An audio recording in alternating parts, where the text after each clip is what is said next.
નમસ્કાર વિદ્યાર્થી મિત્રો, ધોરણ 11 વિજ્ઞાન પ્રવાહ પ્રકરણ નંબર 4 રાસાયણિક બંધન અને આણ્વીય રચના એનો આજનો ખૂબ જ અગત્યનો ટોપિક છે સંકરણ. મિત્રો, સંકરણની વ્યાખ્યા આપણે ભણી ચૂક્યા છીએ. સંકરણની વ્યાખ્યા આપણે એવી આપી હતી, સાદી વ્યાખ્યા લઈએ. બે કે તેથી વધુ કક્ષકો એકબીજા સાથે સંમિશ્રણ પામીને નવી કક્ષકો બનાવે છે જે સમાન શક્તિ અને સમાન આકાર વાળી હોય છે.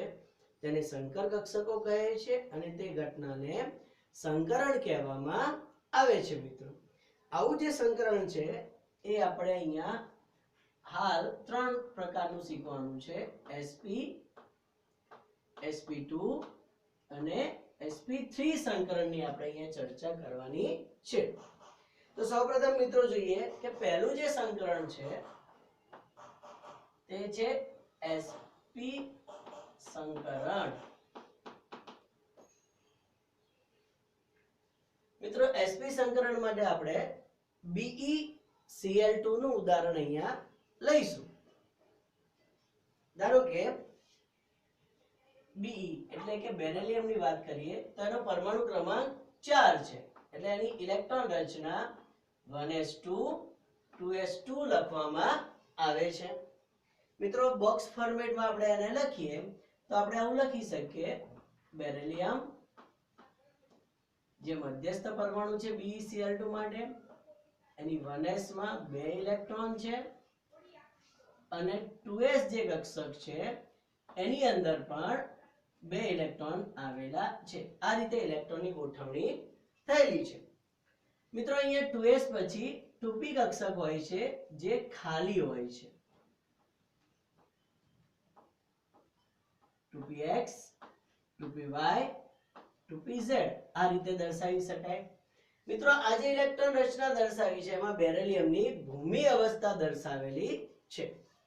મિત્રો, જ્યારે આ બેરિલિયમ ઉત્તેજિત અવસ્થામાં આવે, એક્સાઇટેડ સ્ટેટ, તો આપણે એવું કહી શકીએ કે બાહ્યતમ કક્ષા જે છે એટલે કે 2s જે છે એમાં રહેલો ઇલેક્ટ્રોન 2p માં જમ્પ કરે છે. એટલે એવું કહી શકાય કે અહીંયા એક જ ઇલેક્ટ્રોન રહે છે, એક ઇલેક્ટ્રોન અહીંયા નજીકની કક્ષકની અંદર જાય છે. મિત્રો, આ એની ઉત્તેજિત અવસ્થાની રચના છે. જો આપણે BeCl2 બનાવવું હોય તો આપણને ખ્યાલ છે કે Cl ની ઇલેક્ટ્રોન રચના આપણે આ રીતે લખી શકીએ: નિયોન કમ્પ્લેટ. નિયોન કમ્પ્લેટ એટલે 1s2 2s2 2p6 કમ્પ્લીટ થશે. ત્યારબાદ 3s2 3p5 લખી શકાય. એટલે કે 3pz કક્ષક જે છે એની અંદર એક ઇલેક્ટ્રોન અયુગ્મિત હશે, જેની રચના આપણે અહીંયા દર્શાવીએ. Cl જે છે નિયોન કમ્પ્લેટ, 3s કક્ષકને આપણે બોક્સ ફોર્મમાં દર્શાવીએ, 3p કક્ષકને પણ આપણે બોક્સ ફોર્મમાં દર્શાવીએ. તો લખી શકાય 1 2 3 4 5 6 7 આ રીતે બાહ્યતમ કક્ષાના 7 ઇલેક્ટ્રોનની રચના લખી. આ જે છે 3pz કક્ષકનો ઇલેક્ટ્રોન અયુગ્મિત છે. એટલે મિત્રો, જ્યારે આ 3pz કક્ષકનો ઇલેક્ટ્રોન આની સાથે જોડાય અહીંયા તો એ Cl સાથે બંધ બનાવશે. એ જ રીતે બીજા Cl નો ઇલેક્ટ્રોન આની સાથે જોડાય બંધ બનાવશે. આ રીતે મિત્રો આપણે BeCl2 ની રચના આપણે લખી શકીએ છીએ. BeCl2 કેવી રીતે રચાશે? અહીંયા એવું કહી શકાય કે આ જે છે કક્ષકો એક s અને એક p કક્ષક સંકરણમાં ભાગ લે છે, એટલા માટે એને sp સંકરણ કહેવામાં આવે છે. મિત્રો, અહીંયા તમે જોઈ શકો છો કે એક s કક્ષક છે, એક p કક્ષક છે, એટલે કે બંને એક એક કક્ષકો હોવાથી એટલે કે કુલ 2 માં s ની લાક્ષણિકતા 50% લેવામાં આવે છે અને p ની લાક્ષણિકતા આપણે 50% લઈ શકીએ, જેથી એને sp સંકરણ કહેવામાં આવે છે। મિત્રો બુકની અંદર તમને દર્શાવેલું છે કે આ મધ્યસ્થ પરમાણુ છે અને 2 Cl એની સાથે જોડાય છે। એમાં તમને આકૃતિ દ્વારા દર્શાવવામાં આવ્યું છે લોબ્સ કઈ રીતે એકબીજા સાથે જોડાય છે। તો આપણે એવું કહી શકીએ કે S કક્ષક છે એ ગોળાકાર છે અને P કક્ષક છે એ આપણે ડમ્બેલ આકારની લઈ શકીએ છીએ। મિત્રો અહીંયા જોઈ શકાય છે એમ 2px 2py 2pz સમાન શક્તિ ધરાવતી કક્ષકો છે। ડિજનરેટ ઓર્બિટલ્સ એને કહેવામાં આવે છે, એટલે કે સમાન શક્તિ ધરાવતી કક્ષકો એટલે કે 2px 2py અથવા 2pz ત્રણેયમાંથી કોઈ પણની અંદર ઇલેક્ટ્રોન જમ્પ કરી શકે છે। જનરલી અહીંયા એવું બતાવવામાં આવ્યું છે કે z કક્ષક લીધેલી છે, તો આપણે આકૃતિમાં આપણે z ની રીતે એને દર્શાવીશું। તો આપણે એવું કહી શકાય કે ધારો કે આકૃતિની રચના કરીએ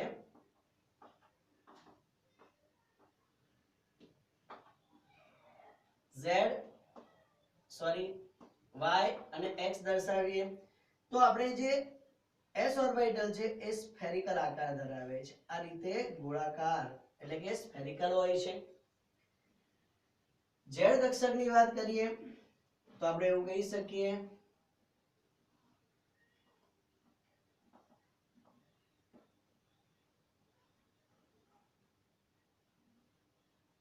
ડમ્બેલ આકાર ધરાવે છે।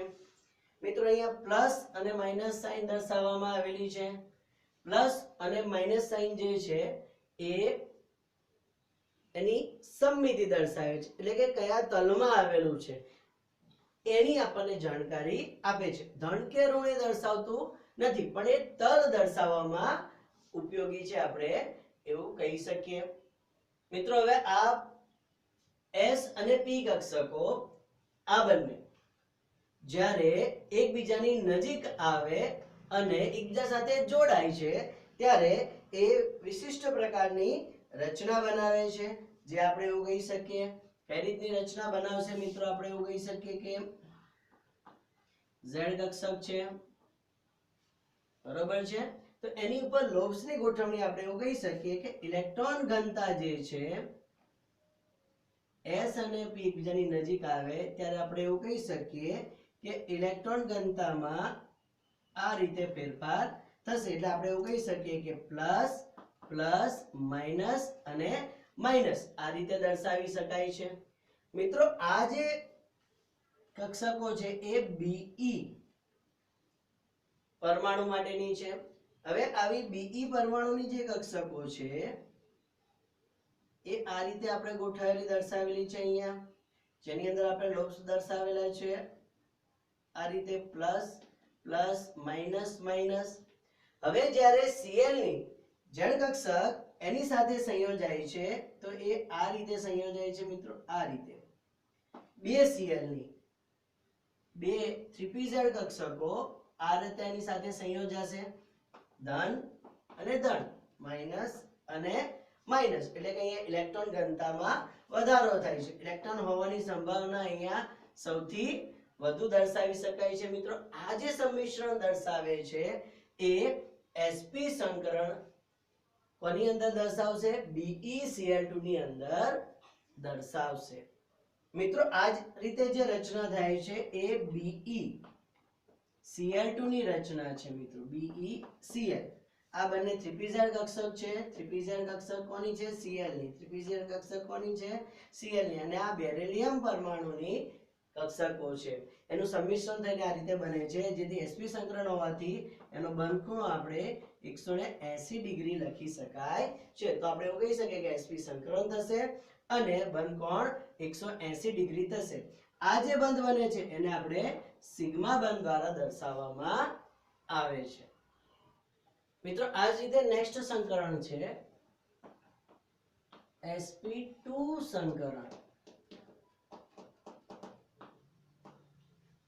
મિત્રો sp2 સંકરણ માટે અહીંયા જે ઉદાહરણ આપવામાં આવેલું છે એ છે BCl3 નું ઉદાહરણ આપણે સમજીશું।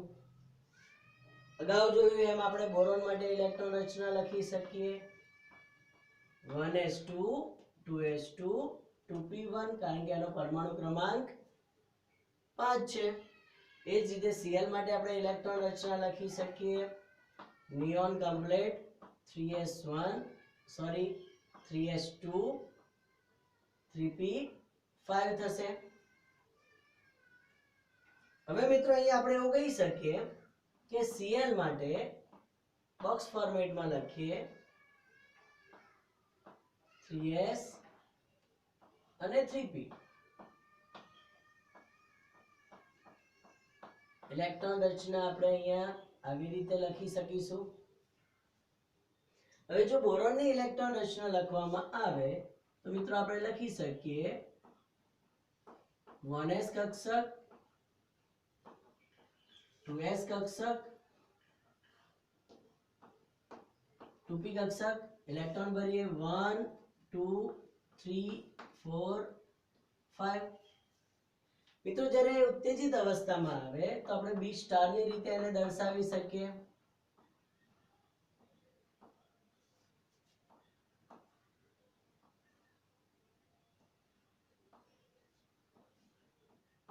ઉત્તેજિત અવસ્થામાં 2s માં રહેલો એક ઇલેક્ટ્રોન જમ્પ કરીને 2p કક્ષકમાં જશે.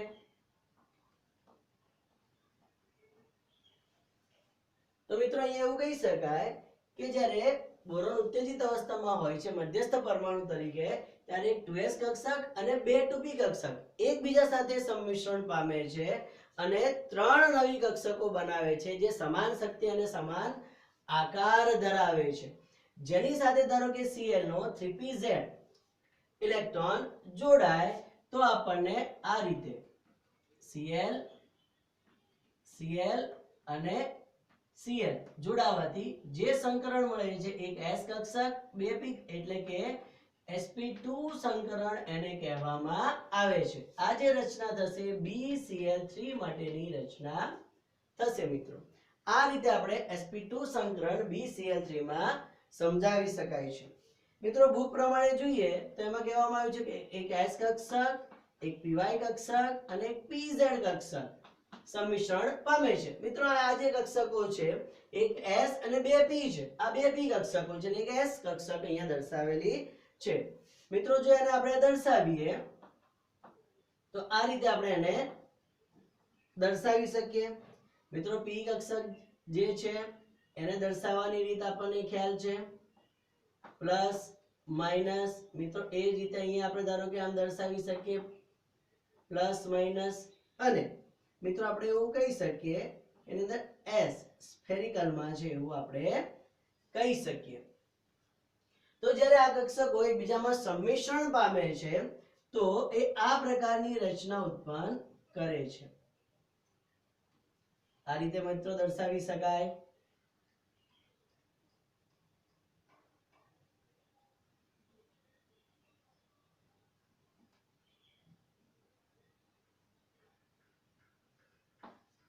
આ રીતે એને દર્શાવી શકાય છે. મિત્રો એવું કહી શકીએ plus plus plus minus minus અને માઈનસ. આ રીતે ગોઠવણી થયેલી હોય છે.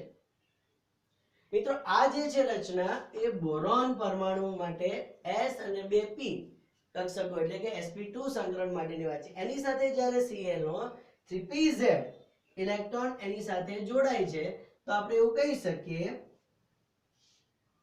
બનતી નવી રચના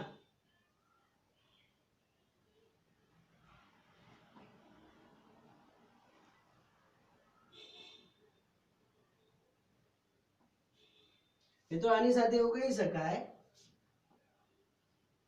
3pz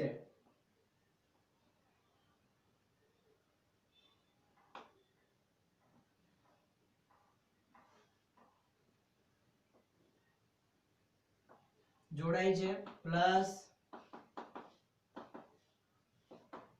આ રીતે જોડાય છે.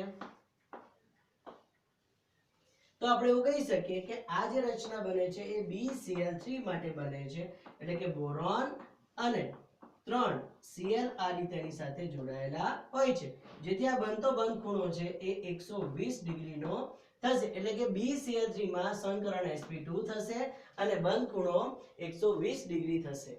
મિત્રો આ રચનામાં તમે જોઈ શકો છો કે આપણને સંકરણ મળે છે, તેના દ્વારા ખૂણા મળે છે, એટલે આપણે આના આકાર પણ નક્કી કરી શકીએ. જો અહીંયા આપણને sp સંકરણ મળ્યું છે 180 નો ખૂણો છે એટલે એનો આકાર કેવો થશે? રેખીય. અહીંયા એવું કહી શકાય કે sp2 સંકરણ છે બંધ ખૂણો 120 નો છે તો એ આ જે આકાર દેખાય છે એ સમતલીય ત્રિકોણ આકારની રચના આપણે દર્શાવી શકાય. મિત્રો હવે જે નેક્સ્ટ સંકરણ છે એ છે sp3 સંકરણ, જેના માટે આપણે ઉદાહરણ લઈ શકીએ મિથેનના અણુનું એટલે કે CH4.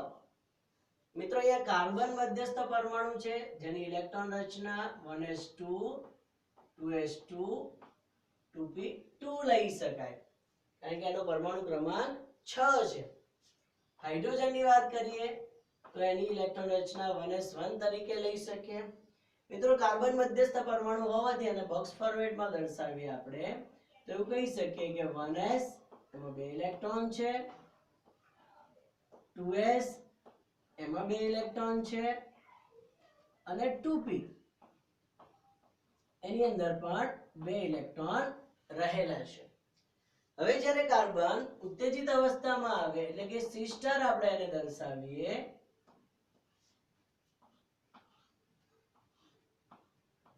તો આપણે એવું કહી શકીએ એક ઇલેક્ટ્રોન 2s માંથી જમ્પ કરીને 2p z માં જશે. હવે મિત્રો કાર્બનની આ 4 કક્ષકો એટલે કે એક 2s અને 3 2p કક્ષકો એકબીજા સાથે સંમિશ્રણ પામીને 4 નવી કક્ષકો બનાવે છે જે સમાન શક્તિ અને સમાન આકાર ધરાવે છે. તેની સાથે હાઇડ્રોજનની 1s કક્ષકમાં રહેલો એક ઇલેક્ટ્રોન જોડાય છે. તો મિત્રો આપણે એવું કહી શકીએ અહીંયા હાઇડ્રોજન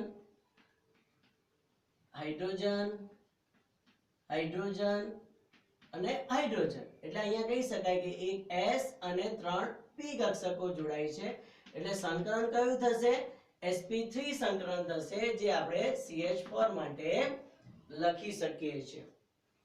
મિત્રો અહીંયા એવું કહી શકાય કે જો કક્ષકોનું સંમિશ્રણ આપણે દર્શાવવું હોય તો આપણે એવું કહી શકીએ કે આપણી પાસે pz કક્ષક છે, py કક્ષક છે અને px કક્ષક છે અને આ રીતે s કક્ષક છે જેને આપણે દર્શાવી શકીએ. આ કક્ષકોનું સંમિશ્રણ થવાથી આપણને આ રીતના લોબ્સની ગોઠવણી અહીંયા આપણને મળે છે એવું આપણે કહી શકીએ છીએ. મિત્રો આ કાર્બનની કક્ષકો છે એવું કહી શકાય. તેની સાથે s કક્ષક હાઇડ્રોજનની જોડાય છે તો મિત્રો આપણે એવું દર્શાવી શકીએ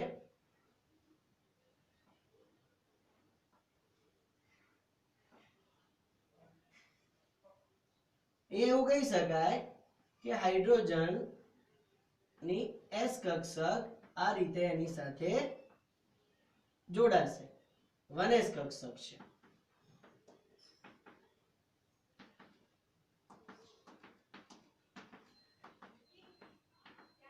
અહીંયા ઇલેક્ટ્રોન ઘનતામાં વધારો થશે જેથી કહી શકાય કે આ જે કક્ષકો બને છે એ CH4 માટેની છે. અહીંયા આપણે જોઈ શકાય છે કે આ જે આકાર બને છે એ આ રીતનો બને છે. મિત્રો હાઇડ્રોજન હાઇડ્રોજન હાઇડ્રોજન અને હાઇડ્રોજન વચ્ચે કાર્બન છે. આપણે એમ જોઈ શકીએ છીએ કે આ જે આકાર બને છે એ સમચતુષ્ફલકીય આકાર બનશે એટલે કે આનું સંકરણ sp3 થશે. આકાર સમચતુષ્ફલકીય લખી શકાય છે જેથી આ જે બંધ કોણ છે એ 109.5 ડિગ્રી આપણે લખી શકીએ છીએ. મિત્રો આ રીતે આપણે મિથેનના અણુની અંદર sp3 સંકરણને સમજાવી શકીએ છીએ. મિત્રો તમે જોઈ શકો છો કે મિથેનની અંદર આ રીતે સંકરણ થયેલું જોવા મળે છે.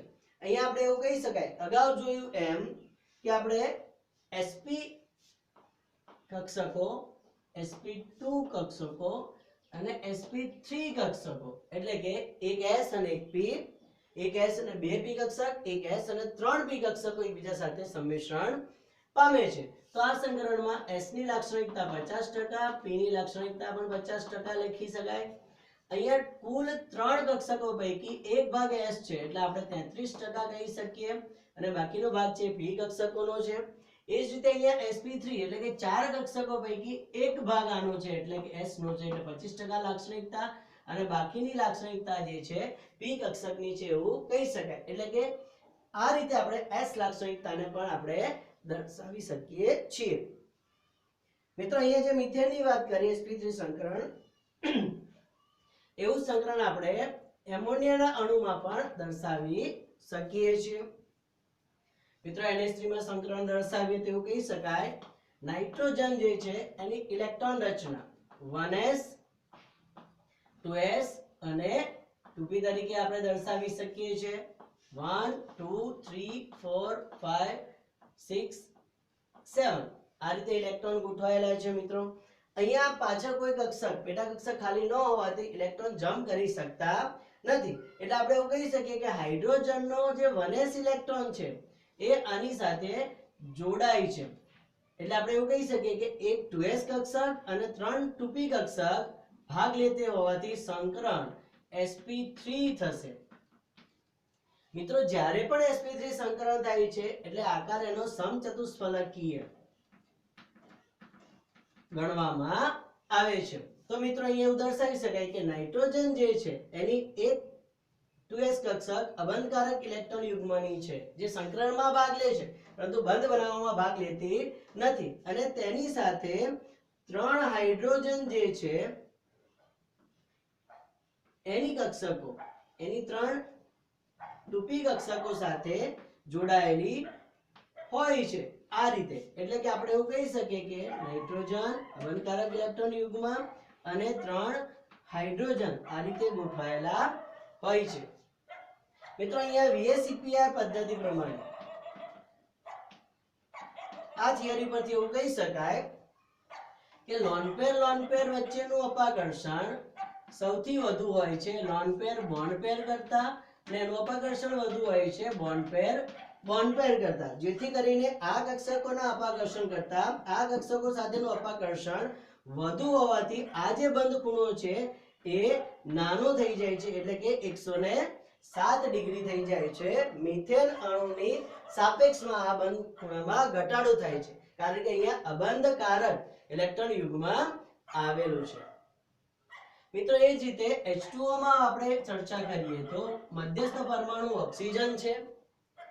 ઓક્સિજન મધ્યસ્થ પરમાણુ છે એટલે એની ઇલેક્ટ્રોન રચના આપણે લખી શકીએ 1s 2s અને 2p કક્ષક. 1 2 3 4 5 6 7 8 ઇલેક્ટ્રોન એની અંદર ગોઠવાયેલા છે. અહીંયા પણ પાછળ કોઈ પણ પેટા કક્ષક ખાલી ન હોવાથી ઇલેક્ટ્રોન જમ્પ કરતા નથી. તો આની સાથે હાઇડ્રોજન પોતાના 1s ઇલેક્ટ્રોન સાથે જોડાઈને બંધ બનાવશે. સંકરણમાં ભાગ લેતી કક્ષકો એક 2s અને 3 2p કક્ષકો છે એટલે એનું સંકરણ sp3 ગણવામાં આવે છે. મિત્રો જ્યારે sp3 સંકરણ હોય એટલે આકાર સમચતુષ્ફલકીય દર્શાવી શકાય છે. મિત્રો અહીંયા એવું કહી શકાય કે ઓક્સિજન મધ્યસ્થ પરમાણુ છે એની સાથે અબંધકારક ઇલેક્ટ્રોન યુગ્મની 2 જોડ આવેલી છે. બાકીની જે 2 પેટા કક્ષકો છે એ હાઇડ્રોજનની 1s કક્ષક સાથે જોડાઈને બંધ બનાવે છે. જેથી આપણે એવું કહી શકીએ ઓક્સિજન હાઇડ્રોજન અને હાઇડ્રોજન. અહીંયા મિત્રો VSEPR પદ્ધતિ પ્રમાણે લોન પેર નો અપાકર્ષણ વધુ હોવાથી આ બંધ ખૂણામાં ઘટાડો થાય છે. એટલે કે બંધ ખૂણો 104.5 ડિગ્રી થઈ જાય છે. કોની સાપેક્ષમાં? મિથેન અણુની સાપેક્ષમાં. મિત્રો આ રીતે આપણે sp3 સંકરણને સમજાવી શકાય છે.